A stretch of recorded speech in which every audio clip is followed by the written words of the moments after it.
எல்லாருக்கும் வணக்கங்க. உங்கள் எல்லாரையும் 666 மந்த்ரா யூடியூப் சேனல் மூலமாக மறுபடியும் சந்திக்கிறதுல எனக்கு ரொம்ப சந்தோஷம். தொடர்ந்து நம்மளுடைய சேனல் மூலமாக ஆன்மீகம் சார்ந்த பல அரிய பதிவுகளை பதிவேற்றம் செய்து கொண்டிருக்கிறோம். உங்களுடைய மேலான ஆதரவும் நமக்கு தொடர்ந்து கிடைத்து கொண்டே இருக்குது. ரொம்ப சந்தோஷம். அந்த வகையில் இன்னைக்கு பார்க்கக்கூடிய ஒரு ஆன்மீக தகவல் என்ன அப்படின்னு கேட்டிங்கன்னா, குபேர சம்பத்தை உங்களுக்கு கொடுக்கக்கூடிய ஒரு வழிபாட்டு முறை. இதை நீங்கள் செஞ்சீங்க அப்படின்னு சொன்னால் உடனே உங்களுக்கு ரிசல்ட். உடனே குபேர பகவான் அருளினை பொழியுவார், பணப்புழக்கத்தை அதிகப்படுத்துவார், செல்வகடாட்சத்தை விருத்தி பண்ணி கொடுப்பார். அது என்ன அப்படிங்கிறத பற்றி பார்ப்போம். அதாவது பணத்திற்கான கடவுள்களில் முதன்மையானவர் குபேரர். அவர் பார்த்தீங்கன்னா ராவணன் இருக்கிறார் இல்லையா, அவருடைய சகோதரன் தான் குபேரர்.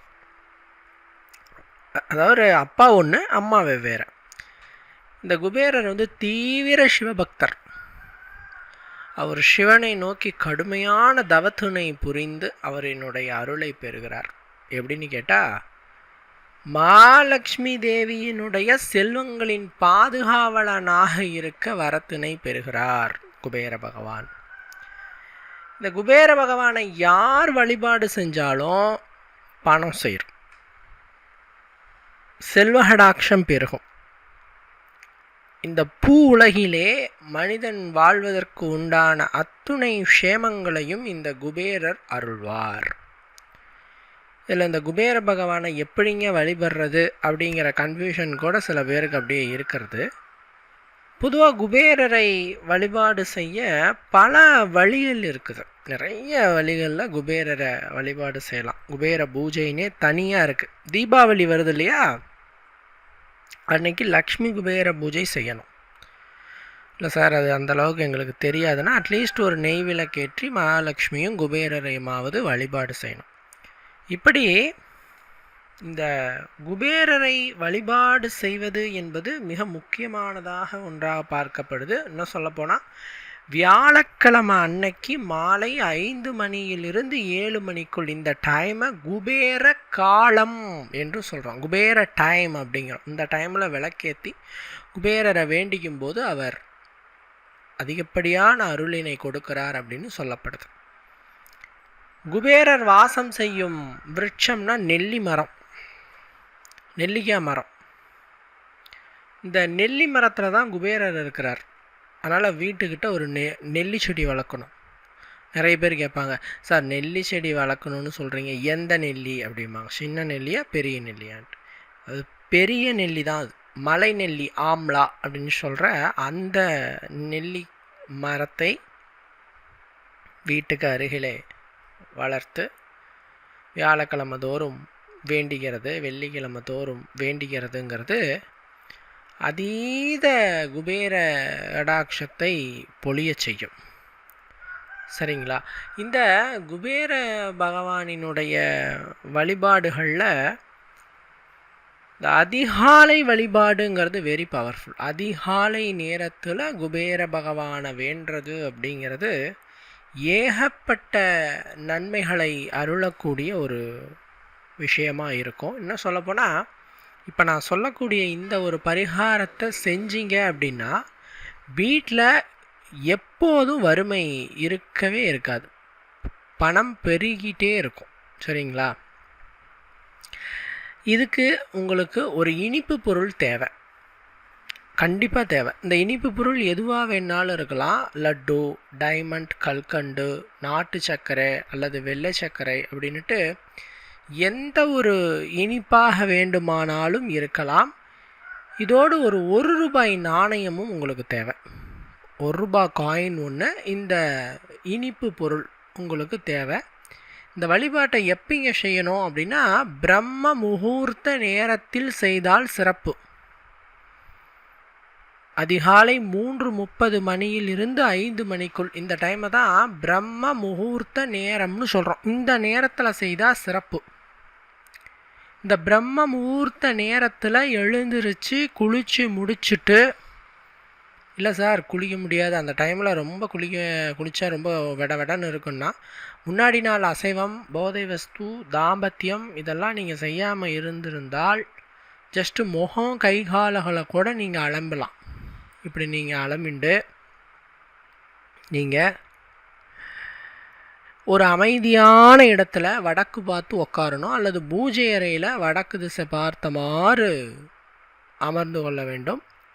வெறும் தரையில் அமரக்கூடாது. சில பேர் வெறும் தரையில் அமர்ந்து பூஜைகளை செய்வாங்க, அப்படி செய்யக்கூடாது. ஒரு பலகையை போட்டு பலகை மேலே அமர்ந்து பூஜையை செய்யணும். அல்லது ஒரு துணி, நீங்கள் நார்மலாக தரையில் ஒரு துணியை விரித்து அந்த துணி மேலேயாவது உட்காந்து இந்த பூஜையை செய்யணும். எப்பயுமே இங்கே மந்திரங்கள் சொல்லும் போதோ பூஜைகள் செய்யும் போதோ வெறும் தரையில் அமர்ந்து கொண்டு நீங்கள் செய்யக்கூடாது என்பது சாஸ்திர விதி. ஏன்னா இந்த பூமி உங்களுடைய அந்த சக்தியை, அந்த உடலுக்கு அந்த மாந்திரீக சக்தி உள்ளே இறங்குது இல்லையா, அதை ஈர்க்கிற சக்தி பூமிக்கு இருக்கான்.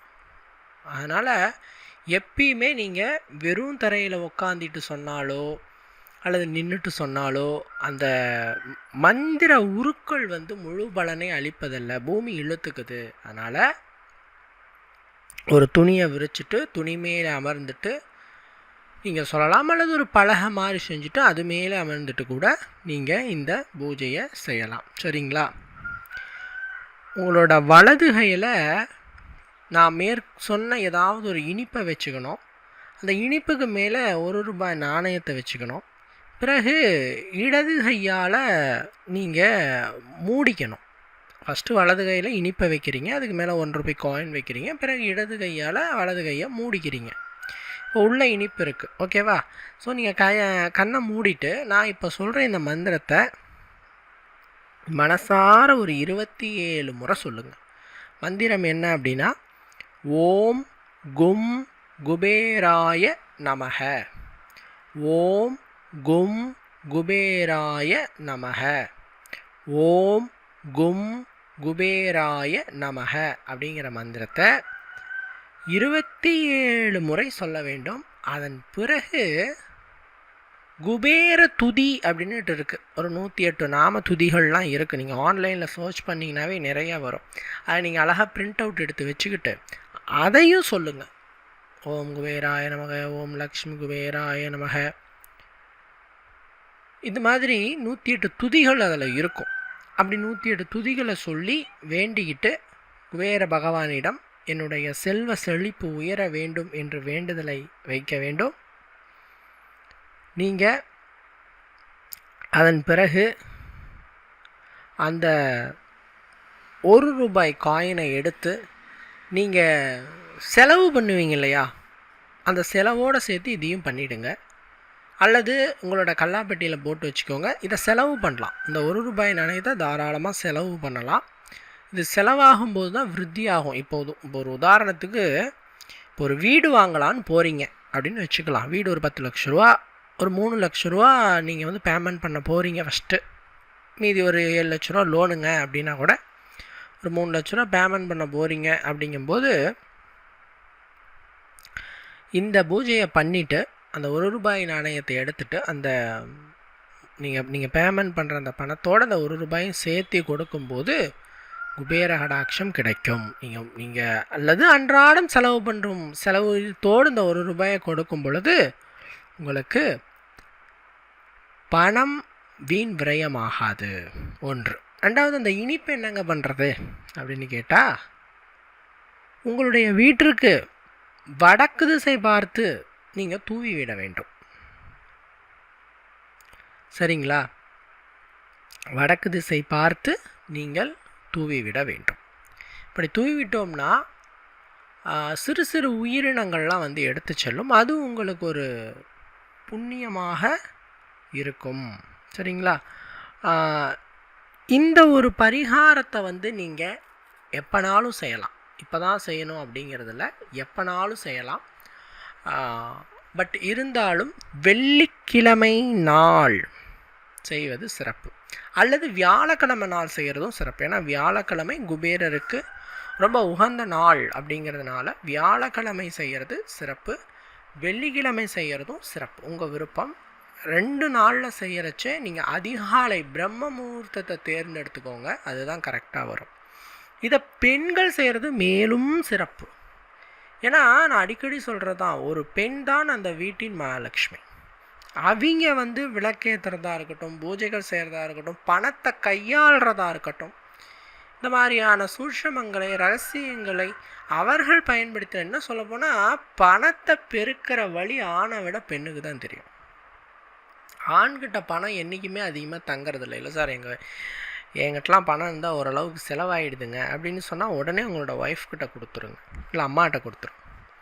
பெண்கள் கையில் பணம் இருந்தால் அது வீண் விரயம் ஆவது அல்ல. எத்தனையோ ஆண்களை நாம் பார்க்குறோம். நாம் அந்த ஆன்மீக தொழிலில் இருக்கும் பொழுது நிறைய ஜோதிட விஷயத்துக்காக தம்பதிகள் வரும் பொழுது சொல்லுவாங்க, அந்த கணவன் சொல்லுவார், சார் 10 ரூபா சேர்க்க முடியலைங்க, என் கைக்கு பணம் வந்தால் இந்த மாதம் ஒரு 20,000 ரூபா சம்பளம் என் கைக்கு வந்தால் அது எப்படி கரையுதுன்னே தெரிலிங்க. வீண் செலவுகள் வந்துடுதுங்க. அத்தியாவசிய செலவுனா கூட பரவாயில்ல, வீண் செலவு வந்துடுதுங்கம்மா.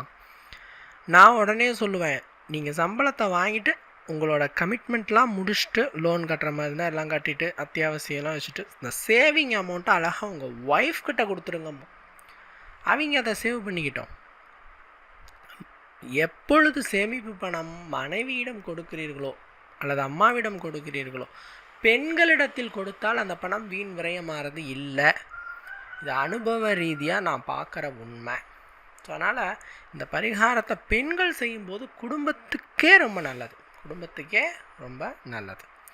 சார் இந்த பரிகாரத்தை பண்ணும்போது பூஜை அறையில் தீபம் போடலாமா? தாராளமாக போடலாம். நெய் தீபம் ஏற்றுங்கள், அதுதான் ரொம்ப விசேஷம்.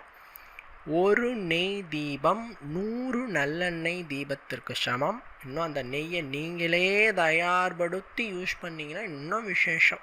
இந்த நெய்ங்க எப்பயுமே உபயோகப்படுத்துங்க அப்படின்னு நான் சொல்கிறதுக்கு காரணம் என்னென்னா, வீட்டில் தர்திரம் ஒழியணும்னா நெய் தீபம் ஏற்றணும். இந்த நெய் தீபம் ஏற்றக்கூடிய இடத்துல சுபிக்ஷம் மட்டுமே இருக்கும். அடுத்த ஆப்ஷனலாக தான் நம்ம நல்லெண்ணெய் தீபத்தை சொல்லுவோம். ஃபஸ்ட்டு ப்ரிஃபரன்ஸ் நெய் தீபம் தான். அதுவும் நீங்களே ப்ரிப்பேர் பண்ணி நீங்கள் அந்த நெய்யை தயாரித்து அதில் தீபம் ஏற்றும்போது கமகமன்னு வாசமாக இருக்கும். உங்கள் வீடே நல்ல நறுமணத்தோடு இருக்கும். வீடு நறுமணமாக இருக்கும்போது தேவி லக்ஷ்மி ஓடோடி வருவா. சரிங்களா? இப்படி இந்த நெய் தீபம் எரியும் போது அந்த திரவியத்தில் அந்த நெய்யில் டைமண்ட் கல்கண்டை போடணும். நீங்கள் கடையில் போயிட்டு டைமண்ட் கல்கண்டுன்னு கேட்டால் கொடுப்பாங்க. அதில் ஒரு 4-5 டைமண்ட் கல்கண்டு போடணும். சின்னதாக இருந்தால் ஒரு 2 போட்டால் போதும். சின்ன விளக்குனா ஒரு 2 போட்டால் போதும். கொஞ்சம் பெரிய விளக்குனா 4-5 போடலாம், தப்பு இல்லை. என்னங்க அது காரணம் அப்படின்னு கேட்டால், இந்த டைமண்ட் கல்கண்டுடைய நிறம் வெண்மை, சுவை இனிப்பு. இது முழுக்க சுக்கிர கடாட்சம் பெற்ற ஒரு பொருள். ஏன்னா சுக்கிரனின் நிறமும் வெண்மை தான், அவரோட சுவையும் பார்த்திங்கன்னா இனிப்பு தான். ஸோ அந்த குபேர வழிபாடு செய்கிறச்ச அந்த தீபத்தில், அதாவது அந்த தீப எரியும் போது அந்த நெய் திரவியத்தில் இந்த டைமண்ட் கல்கண்டு போடுறச்ச உங்களுக்கு ஃபஸ்ட்டு விஷயம் லக்ஷ்மி கடாட்சம் கிடைக்குது, 2வது குபேர சம்பத்து கிடைக்குது, அடுத்து பார்த்திங்கன்னா உங்களுக்கு இருக்கக்கூடிய அத்தனை வறுமையை நீங்கள் சுக்கிர சம்பத்தும் கிடைக்குது. சுக்கிரனே அருள் கொடுக்குறார். ஸோ எல்லாமே இந்த ஒரு பரிகாரத்தில் உங்களுக்கு பலனினை கொடுக்கும். வாரத்துக்கு ஒரு டைம் செஞ்சால் போதும். சரிங்களா? ரொம்ப நல்லது. மேலும் சில நேரங்களில் அந்த ஒரு இனிப்பு பதார்த்தத்தை தானம் கொடுக்குறது. வியாழக்கிழமை நாள் மஞ்சள் நிறத்திலான ஸ்வீட்ஸ், என்னங்க மஞ்சள் நிறத்திலான ஸ்வீட்ஸை வியாழக்கிழமை நாள் நீங்கள் பிரசாதமாக மற்றவங்களுக்கு கொடுக்கும்போது உங்களுக்கு கண்டிப்பாலும் குரு அருள் கிடைக்கும். இதை நான் வியாழக்கிழமை செஞ்சால் இன்னும் சிறப்பு. இதை செஞ்சு முடிச்ச வேட்டி மஞ்சள் நிற ஸ்வீட்னா என்னங்க, லட்டு, சக்கரை பொங்கல், பூந்தி, ஜிலேபிலேயே இந்த மஞ்சள் கலர் பவுடர் போட்டால் மஞ்சள் கலர் ஜிலேபி, இதெல்லாம் மஞ்சள் நிறத்திலான ஸ்வீட்ஸ். இதை நீங்கள் பிரசாதமாக மக்களுக்கு கொடுக்கும் பொழுது குருவருள் பரிபூர்ணமாக கிடைக்கும். குருவினுடைய அருட்கடாட்சம் உங்களுக்கு போதும் போதும் என்ற அளவில் பெருகுவதை உங்களால் பார்க்க முடியும். சரிங்களா? ஸோ இதை நீங்கள் கண்டிப்பாலும் ட்ரை பண்ணலாம். ஸோ இந்த வீடியோ பதிவில் செல்வகடாட்சத்தை கொடுக்கும் குபேர விஷயத்தை பற்றி நான் சொன்னேன். வாரத்துக்கு ஒரு முறை செஞ்சுருங்க. வாரமெல்லாம் உங்களுக்கு சுபிக்ஷம் நிச்சயம். கண்டிப்பாக இந்த வீடியோ பதிவு உங்களுக்கு பயன் தரக்கூடிய வகையில் இருந்திருக்கும் நான் நம்புகிறேன். மற்றும் ஒரு பதிவில் சந்திக்கிறேன். நன்றி, வணக்கம்.